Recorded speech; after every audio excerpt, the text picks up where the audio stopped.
Hello दोस्तों, study bye Rahul YouTube channel में आपका स्वागत है। आज बात करेंगे रेलवे से संबंधित क्वेश्चन, जो रेलवे यानी कि भारतीय रेलवे से संबंधित क्वेश्चन एग्ज़ाम में पूछा जाता है, उसका क्वेश्चन डिस्कस करेंगे। आप मेरे यूट्यूब चैनल से जुड़े, लाइक ज़रूर करें, वीडियो को शेयर करें और चैनल सब्सक्राइब करना ना भूलें। शुरू करते हैं आज का वीडियो। क्वेश्चन देखेंगे, उसका डिस्कस करेंगे। क्वेश्चन है, मानव सहित समपार पर गाड़ी दुर्घटना में सड़क उपयोगकर्ता के गंभीर घायल होने पर कितनी अनुग्रह राशि दी जाएगी, जब प्रारंभिक तथ्यों में रेलवे की जवाबदारी यानी कि जवाबदेही नहीं हो। कोई फिक्स नहीं है, कितना मिलेगा नहीं मिलेगा, नहीं भी मिल सकता है, मिल भी सकता है। बात करेंगे,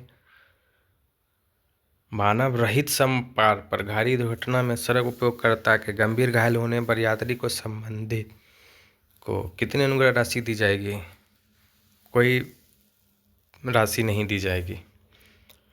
मानव रहित समपार पर गाड़ी दुर्घटना में मृत यात्री के संबंधी को कितनी अनुग्रह राशि दी जाएगी। 50,000 रुपया। आपदा प्रबंधन में डीएमटी को क्या लिखा जाएगा। Disaster management team. Mock drill किस विभाग द्वारा की जाती है। सेफ्टी विभाग के द्वारा, सेफ्टी डिपार्टमेंट। अक्सर दुर्घटना जहाँ भी होती है उसके रिगार्डिंग मॉक ड्रिल होते रहता है। दुर्घटना की सूचना के लिए हुटर का रिपीट कितने समय बाद किया जाएगा। 5 मिनट। मेडिकल वाहन दुर्घटना स्थल से घायल यात्री को हॉस्पिटल की ओर ले जाते समय किस प्रकार की गाड़ियों से प्राथमिकता दी जाएगी। Overall type of train. रात के समय एक मुंह वाली साइडिंग से ब्रेक डाउन को भेजने का टारगेट टाइम क्या है। 60 मिनट। रात के समय दो मुंह वाली गाड़ी साइडिंग से ब्रेक डाउन को भेजने का टारगेट टाइम क्या है। 60 मिनट। एक मुंह वाली साइडिंग से रात के समय मेडिकल वैन यानी कि मेडिकल वैन को भेजने का टारगेट टाइम क्या होगा। 30 मिनट। यानी कि मेडिकल गाड़ी को भेजने का टाइम दिया जाता है रेलवे में, उसका टाइम 20 मिनट होगा, 30 मिनट होगा, अलग अलग टाइम होता है अलग अलग साइडिंग वाली गाड़ी में। दुर्घटना राहत गाड़ी यानी कि ब्रेक डाउन कहाँ पर स्टेबल रहती है। लोको यार्ड। मेडिकल वैन स्केल 1 कहाँ स्टेबल होती है। ट्रैफिक यार्ड में। जिन स्टेशन पर मेडिकल वैन स्टेबल होती है उसकी जानकारी कहाँ से प्राप्त होती है। एक्सीडेंटल मैनुअल में। स्टेशन पर फॉलिंग मार्क जाम होने पर यदि पास वाली लाइन पर गाड़ी संचालन करते समय किस प्रकार की दुर्घटना हो सकती है। बगल वाली टक्कर। आप अक्सर स्टेशन के यार्ड में देखे होंगे, वाइट पट्टी पे ब्लैक मार्क्स का लिखा रहता है FM, उसे फॉलिंग मार्क कहा जाता है, जिससे बगल वाली टक्कर ना हो ट्रेनों से, इसीलिए फॉलिंग मार्क का चिन्ह लगाया जाता है।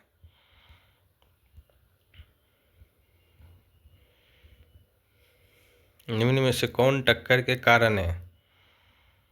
What is cause of collision. No protect exact line followed by his train. Line clear देने से पहले स्टेशन मास्टर सुनिश्चित करे कि all of the previous train had been arrive complete, यानी कि पूरा ट्रेन आ चुकी है। स्टैंडिंग क्लियर और फॉलिंग मार्क यानी फॉलिंग मार्क क्लियर हो चुका है। बोथ A और B। स्टेशन से जाने वाली रनिंग थ्रू गाड़ी में यदि खतरनाक स्थिति दिखाई देता है तो कौन सा कदम उठाए जाएंगे। सभी, यानी कि showing danger signal, put back signal, information to station head by giving यानी नेक्स्ट स्टेशन को सूचित करेगा। आग लगने पर की जाने वाली कार्रवाई। सभी raise the fire alarm immediately, take all possible effort to exhaust fire, use available fire extinguisher, inform control railway, fire brigade और सिविल पुलिस को इन्फॉर्म करना है। स्टेशन की महत्ता को देखते हुए छोटे स्टेशन पर कितनी फायर बाल्टिन होना चाहिए? 6। स्टेशन पर लगे हुए रेड कलर का एक बाल्टिन होता है, यानी कि फायर बाल्टिन लगा रहता है, जिसमें क्या भरा रहता है? रेत भरा रहता है। स्टेशन पर आग बुझाने के लिए उपयोग में ली जाने वाली बाल्टिन की सतह कैसी होनी चाहिए? Round bottom type.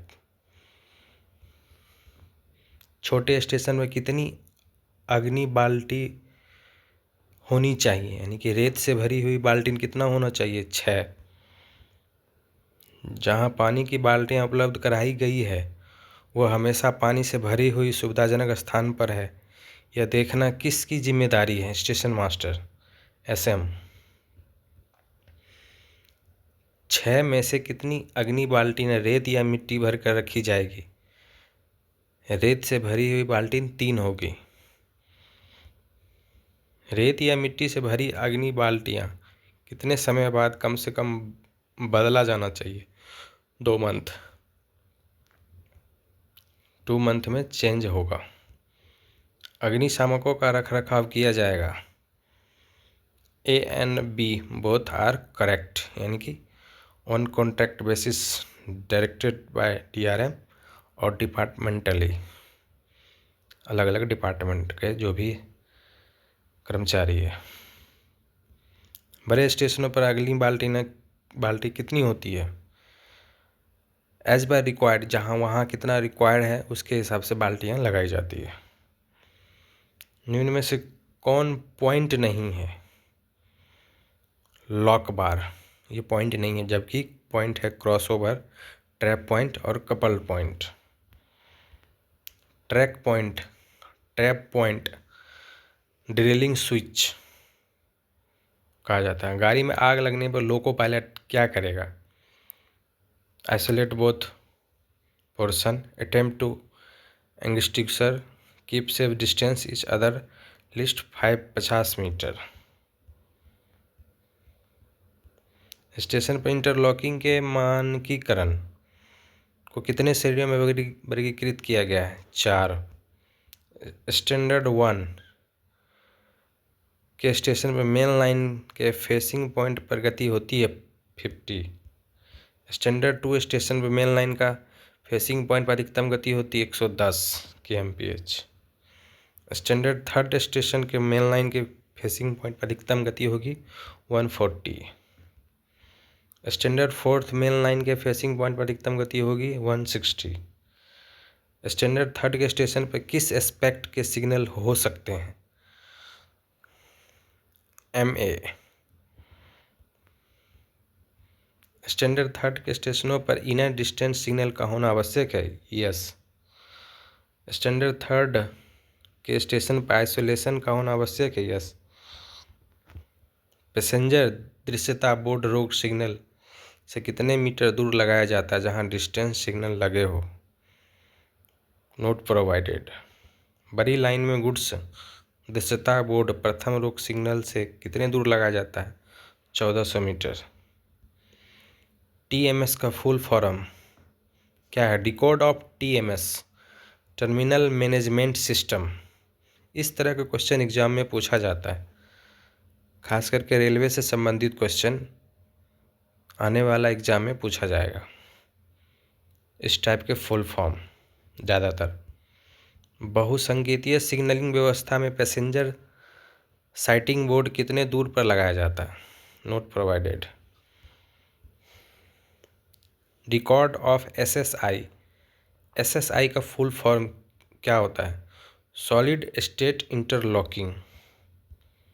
AWS का full form auxiliary warning system. CTC, CTC का full form centralised traffic control. Power block कितने प्रकार के होते हैं? 2।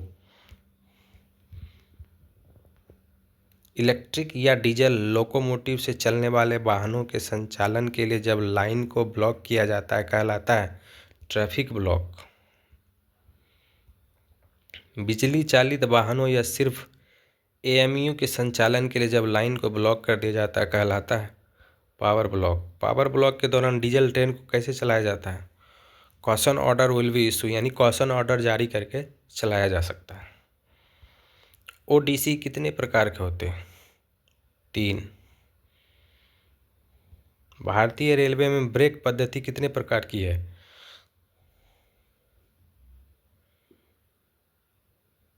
2 प्रकार की। यदि लोको पायलट 2 छोटी और एक लंबी सीटी बजा रहा तो गार्ड रात में किस बत्ती से पावती देगा? रेड। मालगाड़ी में ब्रेक वाहन में कितना प्रेशर होना चाहिए? 4.8 से 5.0 kg प्रति सेंटीमीटर स्क्वायर। कैच साइडिंग लगाई जाती है ब्लॉक सेक्शन या स्टेशन लिमिट बोथ प्लेस पे। संगठित ब्लॉक के दौरान अनुरक्षण कार्य में समन्वय बनाए रखने हेतु मंडल कार्यालय में कौन सा जिम्मेदार है? Senior DEN. LWR का फुल फॉर्म यानी decode LWR long welded rail, ये सिविल डिपार्टमेंट से संबंधित क्वेश्चन है। ब्रेकिंग दूरी, ब्रेकिंग डिस्टेंस क्या होता है? Distance required to dead stop for train when running at the MPS। The distance varies with the gradient speed, brake power and weight of the train. A and B both। LPG tank wagon में gas leakage होने पर कितनी दूरी तक आग नहीं जलाना चाहिए? 1000 मीटर। जो भी ऑयल टैंक गुड्स ट्रेन जाती है उसमें आग आसपास में यानी कि 1000 मीटर तक नहीं होना चाहिए। गंभीर दुर्घटना की जांच किस स्तर होती है? CRS। भारतीय रेलवे एक्ट 1949 के किस सेक्शन के अंतर्गत आने वाली दुर्घटनाओं की सूचना CRS को दी जाती है? 113। दुर्घटना कितने प्रकार की होती है? How many types of accident? 5। निम्न में से कौन सी संकेत दुर्घटना का है? Breach of block rule. दुर्घटना में वर्गीकरण में बचाई गई टक्कर किस वर्गीकरण के अंतर्गत आती है? F। दुर्घटना में वर्गीकरण सिग्नलों को खतरे की स्थिति में पार करना किस वर्गीकरण के अंतर्गत आती है? H। दुर्घटना के वर्गीकरण में ब्लॉक नियमों का उल्लंघन किस वर्गीकरण के अंतर्गत आती है? F। दुर्घटना के वर्गीकरण में गाड़ी में आग लगना किस वर्गीकरण के अंतर्गत आती है? B। दुर्घटना के वर्गीकरण में टक्कर किस वर्गीकरण के अंतर्गत आता है? A। दुर्घटना में वर्गीकरण में समपार पर दुर्घटना यानी फाटक, रेलवे फाटक पर दुर्घटना किसके अंतर्गत आएगा? C। दुर्घटना के वर्गीकरण अपपतन को किस श्रेणी में वर्गीकृत किया गया है? D। दुर्घटना के वर्गीकरण में रोलिंग स्टॉक विफलता को किस श्रेणी में वर्गीकृत किया गया है? J। दुर्घटना के वर्गीकरण में रेल पथ विफलता को किस श्रेणी में वर्गीकृत किया गया है यानी कि क्लासिफाइड? K। दुर्घटना के वर्गीकरण में OHE विफलता को किस श्रेणी में वर्गीकृत किया गया? L।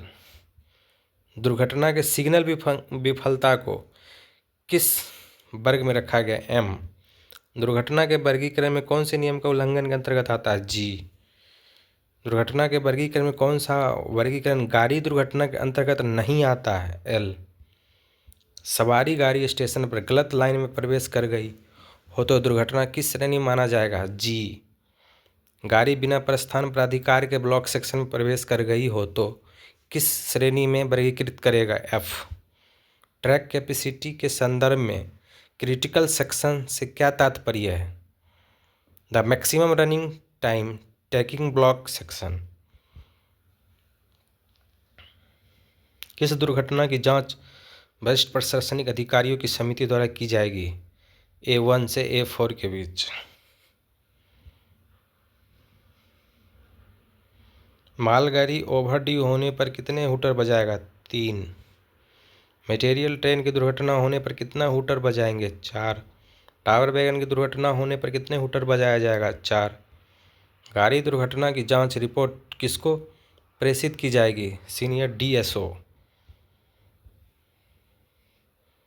मालगाड़ी सिग्नल के खतरे की स्थिति में पास करने दुर्घटना जांच रिपोर्ट किसको प्रेषित किया जाएगा? Senior DSO। आपदा कौन घोषित करता है? Who declare disaster?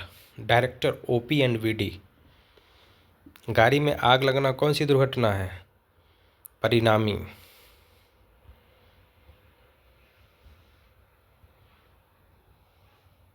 निम्न में से कौन सी संकेतात्मक गाड़ी दुर्घटना नहीं है?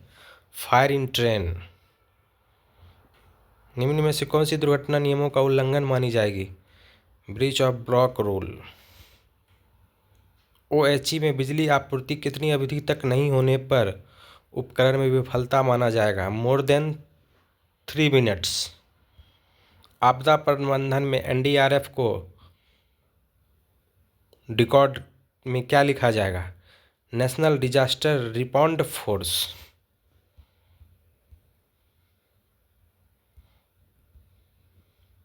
दुर्घटना से संबंधित एकत्रित जानकारी किस रजिस्टर में लिखा जाता है? Accident register. दुर्घटना से संबंधित एकत्रित जानकारी को प्रेस को देने के लिए कौन अधिकृत है? GM, general manager.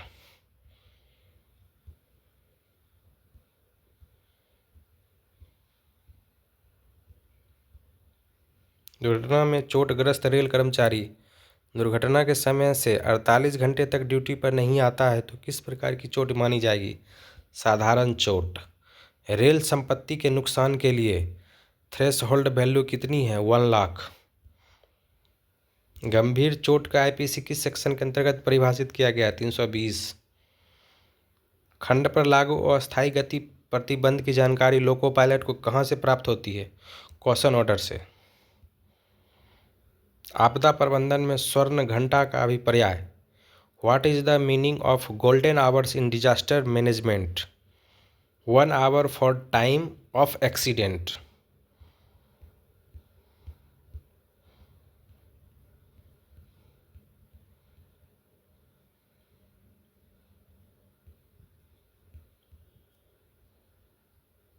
दुर्घटनाग्रस्त ट्रैक का फिट प्रमाण पत्र मिलने के समय से कितने समय के अंतर्गत कॉमर्शियल ट्रेन लाइन क्लियर पर प्रस्थान करता है? 30 मिनट।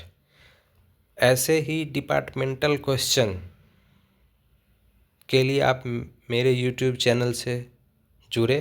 मेरे YouTube चैनल को ज़रूर सब्सक्राइब करें, बेल आइकन दबा के रखें और लाइक करें वीडियो और शेयर करें।